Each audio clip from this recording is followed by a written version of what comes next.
Today's red carpet moments are sponsored by Camarbre, a local Massachusetts fashion brand for all your luxury fashion needs. Check out these amazing shoes and check out camarbre.com. Welcome to Next On Scene, the human behind the brand. I'm Jaclyn Zukerman Delory, award-winning publicist, mom, and media visionary. I believe visibility isn't just about being seen, it's about being of service. Each week, we are going to uncover real stories behind success, the breakthroughs, the heartbreaks, and the moments that made you who you are. Because the truth is, the more we allow ourselves to be human, the more powerful our impact becomes. This is where visibility meets legacy. This is Next On Scene. Welcome back to Next On Scene, where we go behind the highlight reel and meet the human behind the brand. From stand-up to hit TV and film, his legacy spans generations. Please welcome the one and only Cedric the Entertainer. Cedric the Entertainer, welcome to Next On Scene. I'm so excited to have you here today. And hello, how are you? Good. So I'm I want to excited. talk about, so before we started recording, we talk about fashion and colors because I feel like every time I've seen you perform, you're wearing these awesome suits, okay? And color affects like how we show up in the world, how we interact with others. So blue is actually a big communication color. I see you wearing navy blue today. I love that. Yes. Red is like the energy, and the green is actually grounded, like very like grounding. I don't know if you ever knew that before, but I Yeah. love like discussing color psychology because I really feel like it affects like how we show up in the world. Do you agree with that? I mean, now that you say it, it does make a lot of sense. When you wear certain colors, like you are communicating a certain way. Or I love when people say, "Oh, I love you in earth tones," or when you these things, that they kind of control mood. Or if you wear a brighter color, you actually feel brighter. Those kind of. I never really thought about what you call it, color psychology. Yeah, that's what it's called, color psychology. That is something new for me, and I I will love be it. talking about. I will be talking about this on stage. I love this. Oh my God, I love this. So good. Okay, I'm psyched to hear that. I'm just gonna be going around the room just judging people. Look at you, Well, crap. now, no, I'm telling you, No, like no, now, literally, when I interact with people, I'm like Googling, like, what does this color mean? Like, what are they? Like, I literally do it all the time. I think it's it's so classic. fascinating. Yeah, I love that. Awesome. Okay, so I want to talk a little bit about your background. So, like, you have a background also in like insurance, substitute teaching. Like, how did comedy come about for you? I mean, I was from a funny family in a way. Like, a lot of uncles. I mean, single parent household. My mother she was a school teacher with a great sense of humor.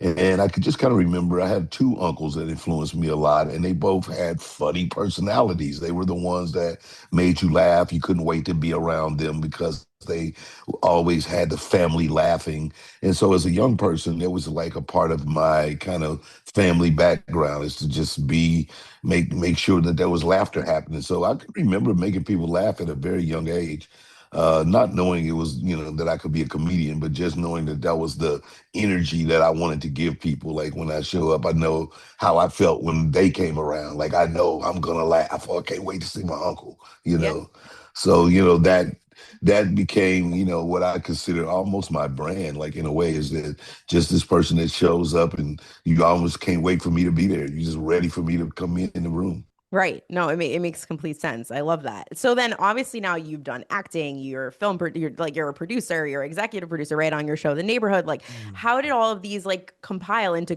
parts of you? I'm so fascinated by that.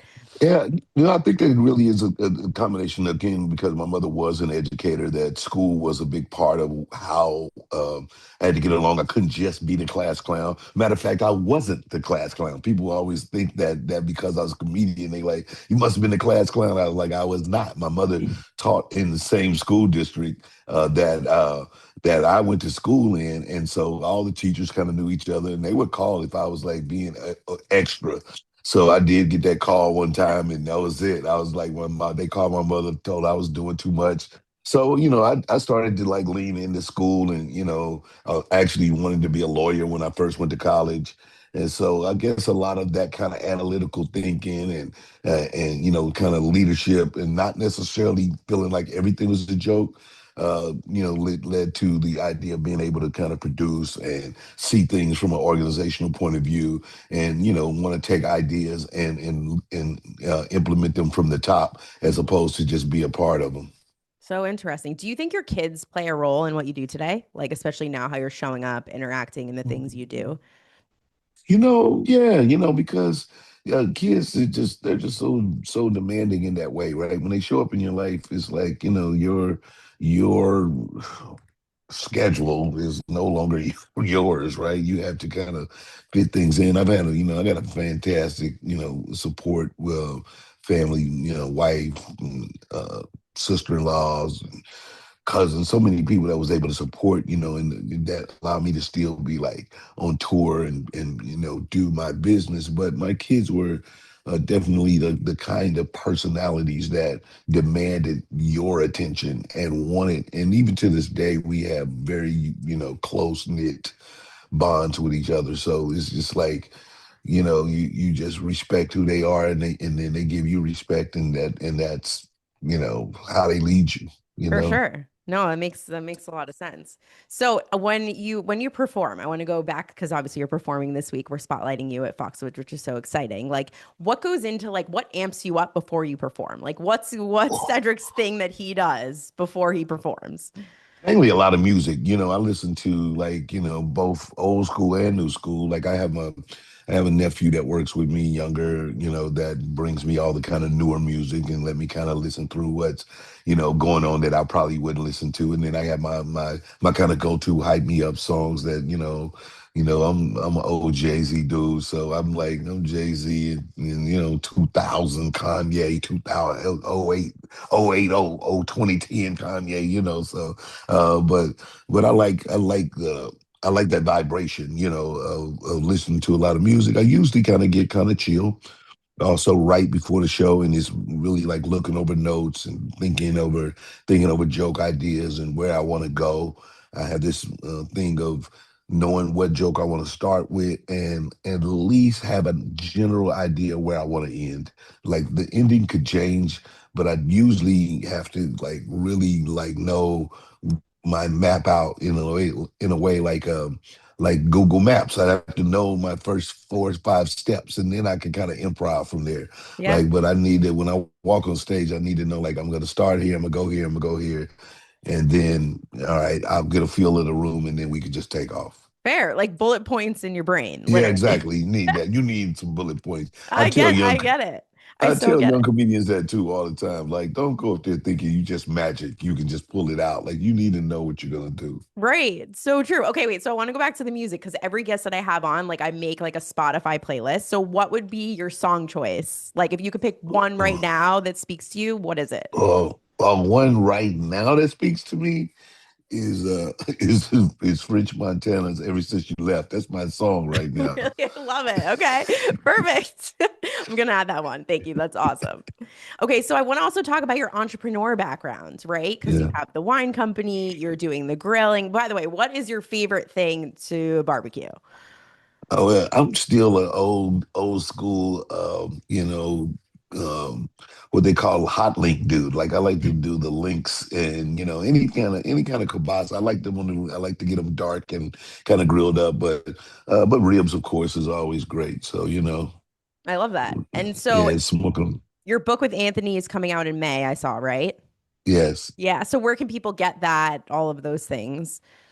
Well, that book will be out wherever books are sold, which is going to be the great thing about that. We wanted to have a large footprint there, so there's no Barnes and Nobles anymore. I don't know what's going on, but it's few. It's like four, but anywhere that you sell books, you'll be able to go there. So So awesome. look for other book people and ask them where they sell books, and then Perfect. go. No, I laughed too when I saw the title of the book too. I loved it. So like you guys just kept it so simple to depict your yes, personalities. Like is that kind yeah. of what inspired the title of the book basically? Yeah, yeah. The Yeah. husky and handsome guy to grilling is actually me and Anthony, and we say we're interchangeable. Like the husky and the handsome. He's got more svelte lately than I have, but we used to be the two big sexy guys as we call ourselves. So like That's hilarious. and so we play with that, and we still play with that idea that being husky and handsome is fine, just Mhm. fine. It is just fine. I love it. Okay, thank you for sharing that. I think that's amazing. And I'm kind of disappointed too that Barnes and Noble doesn't really exist the way that it used to anymore. It's kind of disappointing. That was like my favorite bookstore. I don't know about It you, but still used to be a good time. They Yeah. put the Starbucks in there at one time. You could go and spend a long time just kind of reading and never buy a book. I would Mhm. just read in there. I would just grab Same. books and read through it. But too, the way you said you write, I love journaling. I loved their journals they had, like all the things. So I can relate Yes. to that too. So I want to talk to you about the wine company that you have. So did Yes. that, like, was that inspired by your mom? Yeah, the name was the idea really came. I started drinking wine. I'm gonna go. This is a few years, maybe about 15, 20 years ago, and where you started to learn about the wine and educate it. Stumbled upon a friend of mine introduced me to a great vendor in Napa Valley. We sat one day just kind of talking, and he wanted to do he likes to do kind of like little charity projects, just little small one-offs. And this was going to be that idea. And yet, it is 4 or 5 years later, we're like doing great and having a lot of fun. But it was an opportunity. My mother, again, didn't drink much, but whenever she would celebrate, wine would be her. And she would always have this little saying, I toast a glass with a touch of class. I It made love her that. feel so that's why I named the wine after her. Her name is Rosetta. Of course, the name Rosetta was taken, so we just took That you ran with Seta. it. Yeah, yeah, Yeah. exactly. And just kind of rock with it, and it was That's beautiful. awesome. So part of my show is talking about the human behind the brands. Was there a moment in your life that kind of like put you on the trajectory to change the path you were on, that kind of like really stood out to you in terms of like, I need to shift something. This really was something I need to take the jump for. Well, I think I always kind of tell the story. Mine was, in a sense, I went to college. I was working at State Farm. I was a claims adjuster, doing well, and was actually starting to get promoted in the company. I kind of discovered I could do comedy around the same time. So I'd worked for State Farm about 3 years, doing comedy around St. Louis, bouncing around. But it got to a point in the company in State Farm where they were going to promote me to a level where, as a young man, I probably would have, stayed in that job if I would have took this salaried position of 80 something thousand dollars a year at 28 years old or whatever, right? You'd be like, once you do it, you're like, all right, I'm hooked. I'm not gonna leave this job.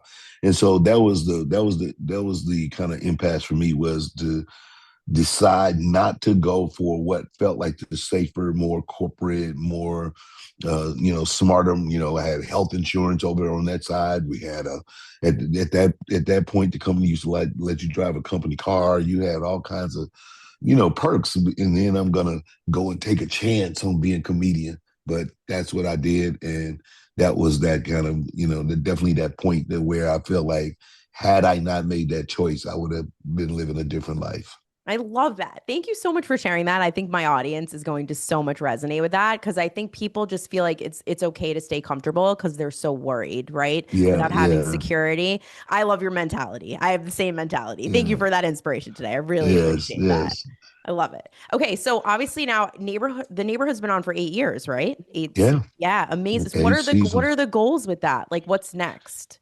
Well, we just wrapped. That was it. It was a series finale, couple, like last week, and it was, This, bittersweet. I mean, it was one of those ones where it's a great experience to do something that long with a Mhm. wonderful cast of people, and then you go into the back into the wild unknown. So, Mhm. I mean, I'm actually in New York now, preparing to do Broadway. So, I'm rehearsing, and I'll be, on Broadway. So I'm stretching in a different direction. This is my second run on Broadway. I did a play in '08, and short run, but this is something I'm excited about, with Taraji P. Henson and Debbie Allen directing us. And we're doing August Wilson's Joe Turner's Come and Gone, which is going to be big, and opens in April. Want everybody to come see me do something different, man. I'm out here stretching Amazing. out. Amazing. I'm gonna have to ask Arnold to send me all the links so I could put it in like the Yeah. show notes and stuff. Yes. So cool. So you've been on so many different stages, awards. Like, what's been the one thing that actually has stood out to you the most in your career? I mean, many great opportunities. I think, the fun one I can remember was the first time we ever hosted the BET Awards, the big awards, and it was me and Steve Harvey as partners. And of course, And that kind of stemmed from the original Kings of Comedy, which would be another, tent pole moment in my career of being on these large arena stages, performing to, 20, 30,000 people at a time. Craziness. Like, you just don't do that as a stand-up. You never think about it hitting you like that in those moments. So, I think those are the kind of things that I think about are highlights for me. Um, you know, the movie Barbershop, like, having a character in my head and making it come to life. And, because they wanted me for another role in that movie and I wanted to play the old man and I told them I can do it. And when that character hit, and it just changed my life. And it was one of those things again where you bet on yourself, you bet on an idea you have, and that's the thing that propels you to your greatest heights. So those are the things I can think of that are like these moments where I like, oh, I saw it before I did it, and then it catapulted me up for further because it was the right thing to do. So good. Mic drop. I'm so inspired Yeah, today. yeah, Like, so good. yeah. So good. Okay. I want to do rapid fire. I have some quick questions I want to ask you. Okay. So, who is the funniest person you've ever met? Oh wow, that's a ouchie. Oh man, I'm gonna go. Oh, that's man. I met some funny people, man. probably have to say my wife. She hilarious, I love and it. she doesn't do stand up. I love it. So good. Okay. What's been your favorite voiceover role?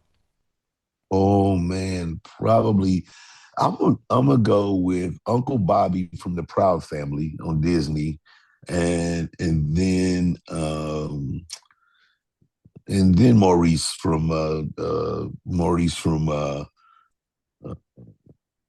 see what is that joint? Madagascar's the Yeah. So Madagascars. good. So good. Okay. What is one thing people would be surprised to know about you? Oh, that I kind of write songs and jingles sometimes I too. love Yeah, that. yeah, yeah. I love that. Okay. And last question, too. What's the most unglamorous thing in your routine of your day, but you do? Uh, uh, have to put icy hot on my knees. No. Perfect. I love it. So relatable. So obviously now I want to transition into like a day of Cedric. So what goes into a full day of Cedric? Every day is obviously different. Yeah, every day is a little different, but Hmm. normally I get up and I'll try to get some stretching in a little, and then I'm usually in the car going to work, listen to a lot of books. I listen to um, um, Easy Rollins, what's my writer? Walter Mosley. So Walter Mosley is my kind of detective crime OG books. I write, usually listen to that on the way to work. Um, and then it is, in the office, work time, hang out, get out from work, head home, listen to my book again, grab Hmm. something to eat, maybe smoke a cigar, Love it. and yeah, and then I'm back. Showered up, back in the bed, chilling, watching a little TV. If Landman is on, then that's gonna be I it. heard that show is so good. Side note, it's very good. Yeah, yeah, we love Landman. So these are things we'll try to do. Of course, my wife will try to find shows that we like to enjoy together, and that's it. And I'm a habit of old school stuff too. So I watch older shows a lot. Like I'll go back and watch The Wire or Boardwalk Empire or The Good Wife. Hmm. Like I'll watch the whole series all over again, like I've never seen it. So I that's love my it. I'm like, movie. when do you have time, Cedric? It's impressive. Yeah, it's usually when I'm, about to go to sleep. It's never like Fair. I never get to Fair. full. It's probably why I do it because I can't get through whole episodes. Yeah. So you're living in New York now while you're prepping for the show, right? Yes, yeah. So are you good? Well, and you're traveling for your stand-up comedy tour. So you got a lot happening. Yeah, Yeah. this is the final weekend that I can do it because once we get into full rehearsals, then I can't really work on the weekend. So I'll see people in Foxwoods. It's gonna be great. I'm gonna do Tampa before then, and then I'm gonna do Detroit after that. So I'm just out running, having a good time, making people laugh. I've been on tour. I was on tour last weekend, so I'm just out. That's these moments of doing something you love and you know that it's for a reason it's going to have to stop for a while for about 4 or 5 months, and I was like, oh, I got to just get it off my chest. So I'm out I here, love it. just like this. So, okay, to tie it together before we close out, like, do you know what you're wearing yet for your stand-up comedy shows coming up the next few What, days? What well, colors? What colors? Are we talking about well, colors? colors. We're talking colors. What are we talking, Jackie? Hmm. You Hmm. know, the problem is that this blizzard came, and I don't And, know if my clothes are gonna make it. oh no, So you might see this sweatsuit on stage, is I what love I'm it. thinking. You're gonna rock it. I'm gonna be It'll vibrant. totally pull through. I think I'm in Boston, so I think by the time hopefully Oh this yeah, surpasses, you know what I mean? Hopefully tomorrow or yeah, the next day. yeah. I But agree. yeah. Yes. So So yeah, but it was all shut down, so I didn't know what was going on. I was like, ooh, I hope my stuff makes it. yeah. Well, it will. I'm sending all the good energy. I Okay, believe in there we all of go. that. All the good energy. I love it. Yeah. Cedric, you are amazing. Thank you so much for your time today. How can people follow you, get in touch? I will definitely have Arnold send me all the things in the show notes too, but send All me right. how can Yeah. people follow? Hey, follow me on. I'm mainly on Instagram at Ced the Entertainer. Check for the blue check. But then there's my page. I am Cedric. I'm on TikTok and Facebook, and I don't know what names I'm under, but come Perfect. follow me. I'm over there having a Perfect. good time. Love it. And then obviously your show tickets are available where? Where do you guys Yeah. I don't know. well, I don't know. Foxwoods. I'm assuming Foxwoods, like the grab places it. you're yeah. Go come. Foxwoods is one of the funnest places to do shows. All comedians love to perform there. It's a great stage. I love when people come out and understand it is going to be a blast. We have a great time there, and you will enjoy yourself. So we expect to see everybody in the house. All right, I love it. Okay, and one question to close out. What would you tell your younger self today? man. You know, continue to